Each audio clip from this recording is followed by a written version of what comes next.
तो देखो biblical myths हम पढ़ने वाले हैं। तो बिब्लिकल मिथ्स या फिर बिब्लिकल मिथ्स होते क्या हैं?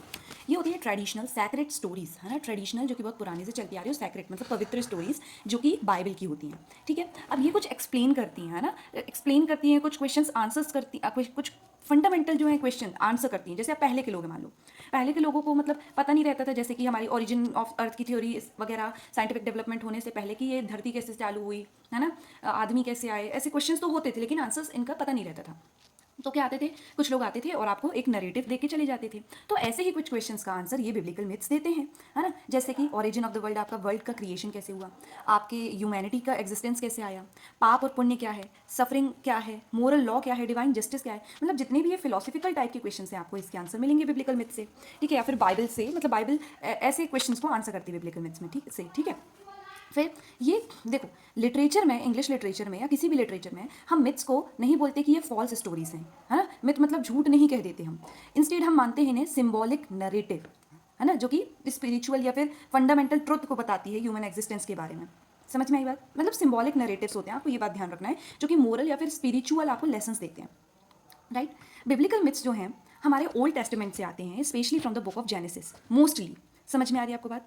ओरिजिनली जो है ये स्टोरीज ओरली पास डाउन की जाती थी बिफोर उनको लिखने से पहले, और आफ्टर उन्हें स्कॉलर्स द्वारा लिखा जाने लगा। तो इसमें आपको 5 पॉइंट्स याद रखने हैं। क्या है? एक तो एक ट्रेडिशनल सैक्रेड स्टोरीज होती हैं जो कि बाइबल से आती हैं, फंडामेंटल क्वेश्चंस को आंसर करती है, जैसे क्रिएशन ऑफ द वर्ल्ड वगैरह वगैरह। ये कोई फॉल्स स्टोरीज नहीं होती इंग्लिश लिटरेचर में, तीसरा पॉइंट है ना, बल्कि सिंबॉलिक नरेटिव होते हैं जो कि मोरल और स्पिरिचुअल लेसन्स देते हैं। फिर चौथा पॉइंट मेनली किससे आते हैं? ओल्ड टेस्टमेंट से आते हैं। और पांचवा पॉइंट, ओरिजिनली लिखने से पहले ये बोली जाती थी, ओरली पास डाउन की जाती थी जनरेशन टू जनरेशन, ठीक है। अब हम समझते हैं, अभी मैंने बोला कि ओल्ड टेस्टमेंट, ये टेस्टमेंट क्या होता है? देखो, टेस्टमेंट होता है एक promise between God and human beings, ठीक है। बाइबल में 2 टेस्टमेंट आते हैं, एक ओल्ड टेस्टमेंट, एक new testament. Old testament first part of the Bible माना जाता है और new testament second part of the Bible. ये जो ओल्ड टेस्टमेंट है आपका जीसस क्राइस्ट के बर्थ के पहले लिखा गया था, और न्यू टेस्टमेंट बर्थ के बाद, ठीक है। तो और तो मतलब जो जीसस के बर्थ के पहले की कहानियाँ हैं वो आपको ओल्ड टेस्टमेंट में मिलेगी, और जो जीसस के ड्यूरिंग लाइफ टाइम की कहानी है, उनके बाद की कहानियाँ हैं, वो आपको न्यू टेस्टमेंट में मिलेगी। ओल्ड टेस्टमेंट को मेनली हिब्रू लैंग्वेज में लिखा गया था, और जो न्यू टेस्टमेंट है उसे मेनली ग्रीक लैंग्वेज में लिखा गया है। ओल्ड टेस्टमेंट का फोकस होता था हिस्ट्री ऑफ इजराइल में, और न्यू टेस्टमेंट का फोकस होता है अब जीसस क्राइस्ट पैदा हो गए तो उनकी टीचिंग में, उनकी लाइफ में स्प्रेड क्रिश्चियनिटी कैसे फैली, इसमें, ठीक है। तो ओल्ड टेस्टमेंट की आपको कुछ बुक्स हैं वो आपको याद रखनी पड़ेगी। तो मेनली 3 बुक्स हैं जो आपको याद रखनी है। बुक ऑफ जेनेसिस, ठीक है, जो कि मेनली है, तो आप बुक ऑफ जेनेसिस ही याद रखें मेरे हिसाब से, तो इतना काफ़ी होगा। फिर आपको न्यू टेस्टमेंट की 2 बुक याद रखनी है, गॉस्पेल ऑफ मैथ्यू और बुक ऑफ रिविलेशन, ठीक है। अब बुक ऑफ जेनेसिस की बात करें तो जो हमारा जेनेसिस वर्ड है उसका मतलब क्या होता है? क्रिएशन। तो ये वो वाले क्वेश्चंस, मतलब ये वाले थीम्स रहेंगे इसमें जिसमें क्रिएशन होएगा, है ना। इसमें बताया जाएगा आपको क्रिएशन ऑफ वर्ल्ड, वर्ल्ड कैसे क्रिएट हुआ, फिर एडम और ईव कैसे आए, फिर केन और एबल जो कि एडम और ईव के बच्चे थे वो कहाँ से आए, उनकी कहानी क्या है, फिर नोआस आर्क, नोआ की नाव, है ना, टावर ऑफ बेबल। ये 5 पॉइंट आपको बुक ऑफ जेनेसिस की बात में याद रखने हैं। अब इसके थीम्स कैसे रहेंगे, अभी हम थीम्स में थॉरली अभी डिस्कशन करेंगे, लेकिन इससे पहले आप थोड़ा सा ओवरव्यू ले लें कि इनोसेंस, है ना, कि इंसान शुरू में कैसे रहता है। एक तो पहले आप ये बना सकते हैं कि गॉड को एज ए सुप्रीम क्रिएटर रखना, ये एक थीम है। थीम मतलब ऐसी स्टोरीज, है ना, थीम मैं बताना भूल गई। थीम मतलब कि ऐसी आपकी जो कहना चाहिए सीन चल रहा होगा और उसमें आप क्या बोलेंगे, इसका एग्जाम्पल देंगे। समझ में आ रही है आपको बात? जैसे आपको बहुत ही एक बताना है कि बिल्कुल कुछ नहीं से कुछ पैदा हो गया, है ना, तो आप बताएंगे क्रिएशन ऑफ द वर्ल्ड से, कि गॉड ने 6 दिन में दुनिया बनाई, 7वें दिन उन्होंने रेस्ट किया, ठीक है। Let there be light and there was light, कि यहाँ पे लाइफ का शुरुआत होगी। फिर आपको बताना है इनोसेंस, अगर आपकी इनोसेंस थीम है तो आप फॉल, बिफोर फॉल वाले एडम और ईव को बताएंगे कि वो बहुत इनोसेंट थे, है ना, कुछ नहीं जानते थे, खुशी खुशी सब लोग रहते थे। फिर आप बताएंगे अगर आपको किस डिसोबीडियंस बताना है, डिसोबीडियंस है थीम में, तो आप बताएंगे कि कैसे एक सर्पेंट ने एडम और ईव को पहले बोला कि ये एप्पल खा लो ना, ट्री ऑफ द नॉलेज से, क्योंकि गॉड नहीं चाहते कि आप उनके जैसे बन जाओ, और उन लोगों ने डिसोबी कर दिया क्योंकि गॉड ने बोला था कि वो एप्पल नहीं खाना और उन्होंने खा लिया, तो डिसोबे हो गया। तो ये क्या हो गया? एक सिन हो गया, फर्स्ट सिन हो गया। इसके बाद से क्या होगा? लॉस ऑफ इनोसेंस हो जाएगा। पहले उन लोग कपड़े नहीं पहनते थे, अब उन्हें गॉड के सामने आने में शर्म आने लगी, उन्हें डर लगने लगा गॉड से। ये जो डर है, ये जो सफरिंग है, इसकी सब ह्यूमन सफरिंग की शुरुआत, ये सब उसके बाद से हुई जब आदमी ने डिसोबे कर दिया गॉड को। फिर गॉड ने क्या दी? पनिशमेंट दी, ठीक है। पनिशमेंट के रूप में उन्होंने उनको गार्डन ऑफ ईडन से हटा दिया, एक्सपेल कर दिया, है ना। फिर उन लोग गए अपनी अलग दुनिया में गए, यानी ह्यूमन सफरिंग के रियल वर्ल्ड में गए, एक आइडियलिस्टिक वर्ल्ड से एक रियल वर्ल्ड में गए जहाँ उन्होंने बच्चों को जन्म दिया, केन और एबल नाम के, ठीक है। तो ये सारी कहानियाँ अभी हम एक एक करके देखेंगे ठीक है। अभी अच्छा हाँ, गॉस्पेल ऑफ मैथ्यूज़ की बात करें तो ये बात करती है जीसस के बर्थ से। तो अब जीसस का बर्थ हुआ है तो आप मान लो यहाँ पे क्या थीम्स रहेंगी, लव एंड कंपैशन की, जीसस के दिल में सबके लिए कितना प्यार कितना कंपैशन होगा, वो कैसे लोगों को फॉरगिव कर देंगे, मोरल टीचिंग देंगे, ये सब थीम्स रहेंगी। फिर बुक ऑफ रिविलेशन में ये इसमें थीम हुई कि आपकी एंड ऑफ द वर्ल्ड से रिलेटेड है ना, क्योंकि इसमें क्या है, फाइनल जजमेंट होएगा एपोक्लिप्स में है ना, ग्रहण में फाइनल जजमेंट देंगे जब भगवान हेवन और हेल वगैरह वगैरह। तो थीम क्या होगी, एंड ऑफ द वर्ल्ड होगी, डिवाइन जस्टिस होएगा और victory of God over evil. ये लास्ट की जब हम बात करते थे, ये होती है बुक ऑफ रिविलेशन की बात। समझ में आ रही है आपको बात? तो अब हम ओल्ड टेस्टमेंट से कुछ जो क्रिएशन ऑफ द वर्ल्ड वाली जो बात है, जेनेसिस 1 से 3 हम इसकी बात करेंगे, ठीक है। तो ये है जेनेसिस 1 से 3 है ना, क्रिएशन ऑफ द वर्ल्ड। तो गॉड ने इस वर्ल्ड को 6 दिन में बनाया, ठीक है, और 7वें दिन रेस्ट किया। फिर एडम और ईव को बनाया, गार्डन ऑफ ईडन को बनाया जहाँ एडम और ईव को भेजा। पहले उन्होंने एडम को बनाया और एडम की रिब से ईव को बनाया, ठीक है, क्योंकि एडम बहुत अकेला फील कर रहा था, बाकी सारे एनिमल्स की जोड़ी थी, एडम की नहीं थी, ठीक है। फिर ट्री ऑफ नॉलेज था वहाँ पे, ठीक है। और यहाँ से फिर क्या होता है, द फॉल ऑफ मैन होता है, ठीक है। कैसे होता है, क्योंकि एक सरपेंट ने ईव को चिस्काया कि आप जाओ भैया, ऐसा ऐसा करो। समझ में आई आपको बात? तो यहाँ लिटरेचर की अगर हम बात करें तो ये सारे जो सिंबल्स हैं ये क्या सिंबॉलिक मीनिंग रखते हैं, पहले हम ये देखते हैं और फिर लास्ट में हम देखेंगे कि कहाँ कहाँ इसका यूज़ हुआ है, लिटरेरी इंपॉर्टेंस देखेंगे हम, ठीक है।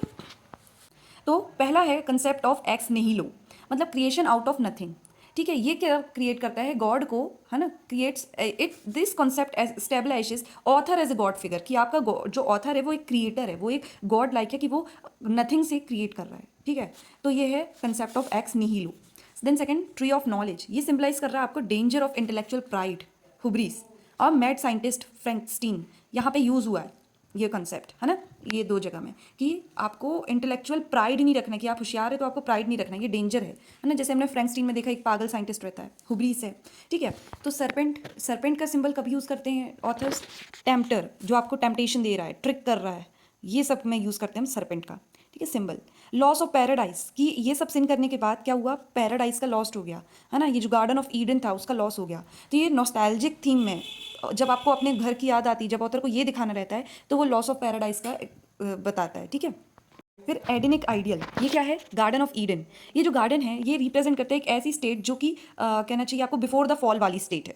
हर चीज़ यहाँ पे आइडियल है, यहाँ पे इंसान भी इनोसेंट हैं। तो ये लिटरेचर में एक इनोसेंस या फिर परफेक्ट लैंडस्केप जो है, या फिर लॉस्ट चाइल्डहुड की, मतलब चाइल्डहुड की इमेज को बताता है ना। और एक एडेनिक एल्यूजन देता है आपको, मतलब जब एडेनिक एल्यूजन जब पोएट्स यूज़ कर रहे हैं तो आपको समझ लेना है कि एक पैराडाइज सी जगह की बात हो रही है। समझ में आ रही है आपको बात? एक परफेक्ट लैंडस्केप की बात हो रही है। द फिलिक्स कल्पा, मतलब द हैप्पी फॉल्ट, ये एक सोफिस्टिकेटेड लिटरेरी कंसेप्ट है जिसमें ये बताया है कि जो फॉल है वो एक्चुअली एक गुड थिंग थी, क्योंकि अगर फॉल नहीं होता तो ह्यूमन ग्रोथ भी नहीं होती, ह्यूमंस वहीं रहते, है ना, पैराडाइज में जहाँ सब कुछ आइडियल है। लेकिन ये जो फॉल है ये एक अच्छी एक ग्रोथ का साइन बना, है ना, इसने इवेंचुअली ह्यूमन ग्रोथ में किया, है ना। तो ये फिलिक्स कल्पा यूज़ होता है, द हैप्पी फॉल्ट जो है ये यूज़ करते हैं as a symbol. Tree of knowledge क्या दिखा रहा है, intellectual pride. Tree of life क्या दिखा रहा है, स्पिरिचुअलिटी। तो ये अब आपके क्या रहेंगे, देखो, ऑरिजिन ऑफ सिन बताएगा ये जेनेसिस 1 है आपका, कि सिन सबसे पहले पाप कैसे हुआ, फ्री विल कैसे आई लोगों की, है ना, जो ये फॉल था वो नेसेसरी था। तो ये सारी थीम्स आप लिख सकते हैं, ये सारे सिंबल्स आप लिख सकते हैं। थीम्स क्या रहेंगी, देखो, थीम्स रहेंगी ऑर्डर फ्रॉम क्योस, की कुछ नहीं से एक ऑर्डर बना, इनोसेंस, नॉलेज, डिसओबीडियंस, सिन, है ना, free will, loss of paradise, जैसे जैसे मैंने बताया। मैंने और क्या बताया था, देखो, एक और था, God as a supreme creator establish करना, ह्यूमन सफरिंग की शुरुआत को बताना, ये सब डिसोबीडियंस को बताना, ठीक है। अब लिटरेरी थीम्स तो हमने देख ली, अब लिटरेरी इंपॉर्टेंस देखें आप, तो ये सारी चीज़ों ने कुछ जो है राइटर्स को इन्फ्लुएंस किया है, जैसे कि आपके जॉन मिल्टन, इनकी पैराडाइज लॉस्ट, है ना। जब हमने देखा जॉन मिल्टन की अगर हम बात करें तो हमारे उसमें भी हैं, लिटरेचर वाले पार्ट में भी हैं, ठीक है। तो इन्होंने अपने ब्लाइंडनेस के बाद ये पैराडाइज लॉस्ट लिखा था, जो कि बहुत ज़्यादा इसी से ही जो है ताल्लुक़ रखता है ये सब बातें। फिर हमने अभी हुब्रीस की बात करी, फिर अभी हमने मैड साइंटिस्ट फ्रैंकस्टीन की बात की थी, जिसको मैरी शेली ने लिखा, ये एक मॉडर्न पोएट थी, है ना, जॉन, और T.S. एलियट वो भी एक मॉडर्न पोइट थे। तो ये भी सारे लोग, इन लोग ना बहुत इंस्पायर्ड थे ये सारे आइडियाज़ से, ठीक है। पैराडाइज लॉस्ट में जॉन मिल्टन क्या बताते हैं, क्रिएशन ऑफ द यूनिवर्स बताते हैं। विलियम ब्लेक द टाइगर में बताते हैं क्रिएशन, और क्वेश्चन करते हैं क्रिएटर को कि क्रिएटर कैसा होएगा। तो आप इनका भी लिख सकते हैं। तो 4 पोइट्स का हमने नाम याद रख लिया, मैरी शेली, है ना, टी.एस. एलियट, जॉन मिल्टन और आपके विलियम ब्लेक, ठीक है। अब हम जेनेसिस 4 से बात करते हैं। तो जेनेसिस 4 में है the myth of Cain and Abel, ठीक है। ये था मिथ, फर्स्ट था मिथ आपका myth of creation of the world, ये है myth of Cain and Abel. Cain और एबिल कौन थे, ये एडम और ईव के बच्चे थे। जब उन लोगों को निकाल दिए गए तो उन लोग बाहर गए, बच्चे हुए। कैन और एबिल क्या थे, भाई थे दोनों। एक चरवाहा था और एक क्या था, एक मेरे ख्याल से एक पेस्ट्रोलिस्ट था कहना चाहिए आपको, और एक की खेती बाड़ी थी, ऐसे ही समझ लें आप। बस आपको ये समझना है कि देखो फर्स्ट फ्रेट्रीसाइड हुआ यहाँ पे, कैसे, जो गॉड हैं वो एबल का सेक्रीफाइस तो एक्सेप्ट कर लेते थे, केन का नहीं करते थे, क्योंकि एबल उन्हें अपना बेस्ट देता था, लेकिन केन ऐसा नहीं करता था। तो केन ने आउट ऑफ जेलिसी अपने भाई को मार दिया। तो इसमें कैसी थीम्स आती, सिबलिंग राइवलरी की, है ना, या फिर आपको कहना चाहिए first murder in the history, first violence, first time violence ऐसा हुआ। फिर गॉड ने क्या किया, गॉड ने केन से पूछा कि आपका भाई कहाँ है। तो केन ने क्या बोला कि मेरी जिम्मेदारी नहीं है। आप ऐसा आंसर को बढ़ाने के लिए लिख सकते हो, मैं सिर्फ ऐसे ही बता रही हूँ आपको, ठीक है। तो गॉड ने क्या कहा, उसको पनिशमेंट दे दिया। लेकिन पनिशमेंट में भी उनके क्या था, प्यार था, कि उन्होंने उसको मारा नहीं बल्कि एक मार्क दे दिया। अब ये मार्क बताया नहीं गया कि कोई फिजिकल मार्क था, कोई डिवाइन मार्क था, या फिर कोई ऐसा सिंबल टाइप का था, कुछ नहीं। ये सिर्फ एक डिवाइन प्रोटेक्शन थी गॉड के द्वारा कि कोई भी दुनिया में केन को नहीं मारेगा, ठीक है। तो ये आपको ऐसा सकते हैं justice mixed with mercy, mark of Cain ये बताता है। तो कभी अगर ऑथर को बताना होता है ना कि गिल्टी को भी, मतलब जो गिल्टी भी है वो भी डिवाइन प्रोटेक्शन के बाहर नहीं है, तो वो ऐसा यूज़ करते हैं सिंबल मार्क ऑफ केन। केन को पनिश तो किया गया लेकिन डिस्ट्रॉय नहीं किया गया, ठीक है। तो जो कैरेक्टर्स, अगर आपको जानना है तो जो कैरेक्टर्स जो कि दुनिया सोसाइटी के द्वारा रिजेक्ट किए जाएंगे लेकिन एक स्ट्रेंज पावर के द्वारा प्रोटेक्ट किए जाएंगे, है ना। फॉर एग्जाम्पल कॉलेरिज की, एस टी कॉलेरिज की एंशियंट मारीनर में, है ना, ऐसा ही होता है। तो आपको ये याद रखना है ना। तो ये एक पॉइंट हो गया मार्क ऑफ केन का। दूसरा जो हमारा पहला पॉइंट था फर्स्ट फ्रेटिसाइड में, है ना, इसमें मतलब भाई भाई की जान ले रहा है। तो ये लिटरेचर में क्या बताएगा, सिबलिंग राइवलरी बताएगा। और सिबलिंग राइवलरी या जो ये एवन और केन की लड़ाई है, ये क्या बताएगी कि सिविल वॉर कैसे हो रहे हैं, सोसाइटल ब्रेकडाउन कैसे हो रहा है, एक सोसाइटी में ही इतने एक दूसरे के भाई होकर हम एक दूसरे को मार क्यों रहे हैं, ये सब समझ में आ रही है आपको बात। तो फर्स्ट फ्रेटिसाइड वाला कब यूज़ करते हैं, सिविल वॉर, सोसाइटल ब्रेकडाउन को दिखाने के लिए। मार्क ऑफ केन कब यूज़ करते हैं कि एक कैरेक्टर को बताने के लिए जो कि सबके द्वारा रिजेक्ट किया गया लेकिन एक डिवाइन प्रोटेक्शन उसको प्रोटेक्ट करी हुई है। तो ये कौन ने यूज़ किया, कॉलेरिज ने यूज़ किया अपने वर्क एंशिएंट मैरिनर पे। और बाकी लोग भी क्यों यूज़ करते हैं, symbol of guilt and crime के तौर पर, ये वो मार्क था, ठीक है। ठीक है, तो अभी हमने जेनेसिस 4 तक की बात कर ली। अब हम जेनेसिस 6 से 9 की बात करेंगे। तो ये मिथ है द फ्लड के बारे में, ठीक है, स्टोरी ऑफ नोआ के बारे में। अब क्या हुआ, दुनिया में विकेटनेस बढ़ गई, ह्यूमन विकेटनेस बढ़ गई। तो गॉड ने एक ग्रेट फ्लड को सेंड किया टू डिस्ट्रॉय द वर्ल्ड। लेकिन जो एक राइटियस मैन था, जो एक धार्मिक आदमी था, गॉड ने उसको पहले ही बता दिया था कि भाई मैं फ्लड लाऊंगा जिसमें पूरी दुनिया तहस नहस हो जाएगी, तो तुम एक नाव बनाओ, है ना, हर जानवर के एक एक जोड़े को रखो, और तुम और तुम्हारी फैमिली, जो कि जिसकी फैमिली में 8 मेंबर्स थे, नोआ, उनकी पत्नी, 3 बच्चे और उनकी बीवियाँ, तो ये सब उस नाव में बैठ के बच गए। समझ में आ रही है आपको बात। तो इसमें लिटरेरी थीम्स, पहले हम सिंबल्स की बात करते हैं। तो क्या रहेंगी, लिटरेरी थीम्स की बात करते हैं तो क्या रहेंगी, देखो, डिवाइन जजमेंट, पनिशमेंट की, पनिशमेंट कैसे होएगा, डिवाइन जजमेंट की, नोआ ही क्यों, जस्टिस नोआ के साथ ही क्यों, क्योंकि वो एक राइटियस पर्सन था, ठीक है, फेथ था उसके अंदर, फेथ की थीम्स आ गई, रिन्यूअल एंड होप की थीम्स आ गई। और रिन्यूअल कैसे हो रहा है, देखो, फर्स्ट प्यूरिफिकेशन थ्रू डिस्ट्रक्शन, कि पहले जो है सारी चीज़ डिस्ट्रक्ट हो जाएगी, फिर प्यूरिफिकेशन होएगा, समाज का जो है उद्धार करने के लिए समाज को पहले तबाह किया जाएगा, जैसे हम भगवत गीता में भी पढ़ते हैं, राइट। तो world must be destroyed first to be saved. और यही आइडिया यूज़ किया है टी.एस. एलियट ने अपना द सेकंड कमिंग पोएम में, जो हम पढ़ेंगे आगे। फिर फ्लड खत्म होने के बाद, फ्लड की ऐसे इमेजरी यूज़ की जाती है ना। फिर द रेनबो अगर हम बात करें, जो मतलब अब सब हो गया, डिस्ट्रक्शन वगैरह हो गया, फिर एक रेनबो निकला। तो रेनबो को as a symbol of covenant देखते हैं, प्रॉमिस या फिर कॉन्ट्रैक्ट देखते हैं बिटवीन डिवाइन एंड ह्यूमन, मतलब कि नोआ और भगवान के बीच में, ठीक है। तो लिटरेचर में इसे ऑफन लाया जाता है सामने as a sign of hope. समझ में आ रही बात। आफ्टर ए कैटेस्ट्रॉफ, की कैटेस्ट्रॉफ हुआ पहले, है ना, डिस्ट्रक्शन हुआ फ्लड के थ्रू, लेकिन फिर भगवान ने एक होप भेजी, एक रेनबो भेजा। तो एक रेनबो का जब आपको सिंबल मिले लिटरेचर में, तो आप समझ जाए कि ये एक होप है आफ्टर डिस्ट्रक्शन। समझ में आ रही है आपको बात। तो थीम्स का हमने तो पहले ही देख लिया है ना। लास्ट हमें देखना है 11 का द टावर ऑफ बेबल, ठीक है। अब इसमें क्या होता है कि ह्यूमंस जो हैं वो ट्राई करते हैं एक टावर बनाने का जो कि हेवन तक की पहुंचे। अब ये सब देख के गॉड हो जाते हैं गुस्सा, तो गॉड पनिश कर देते हैं उन लोगों को, सब लोगों को, बाय कन्फ्यूजिंग देयर लैंग्वेज। ठीक है, तो इससे क्या शुरुआत होती है, इससे ये आती है कि मतलब आपको कहना चाहिए कि अलग अलग लैंग्वेज का जन्म कैसे हुआ लोगों। तो हुबीज की हमने जब बात की थी इंटेलेक्चुअल प्राइड में वाली में, आप इसको अभी यहाँ पे भी ला सकते हैं। ठीक है, कि एक्सेसिव प्राइड नहीं रखना चाहिए हमें, try to reach the divine level, कि भैया आप हेवन तक की पहुँच जाओ, आप भगवान के लेवल तक पहुँच जाओ, इतना तो घमंड नहीं रखो। आपको क्या रहना पड़ेगा, विनम्र रहना पड़ेगा। तो क्या है ना, हमने देख लिया ये। ठीक है, अब ये जो टावर क्या है, ये टावर क्या रिप्रेजेंट कर रहा है, प्राइड और रिवेलियन, कि भाई मुझे तो इतना घमंड है, मुझे इतना गर्व है अपने आप पे कि मैं आपके खिलाफ रिवेलियन कर दूंगी, आपके खिलाफ क्रांति कर दूंगी, किसके खिलाफ, गॉड के खिलाफ। ठीक है, और यहीं से क्या होता है, फ्रेगमेंटेशन ऑफ लैंग्वेज, प्लस अब लैंग्वेज अलग अलग हो गई तो लॉस ऑफ यूनिवर्सल अंडरस्टैंडिंग या फिर कम्युनिकेशन।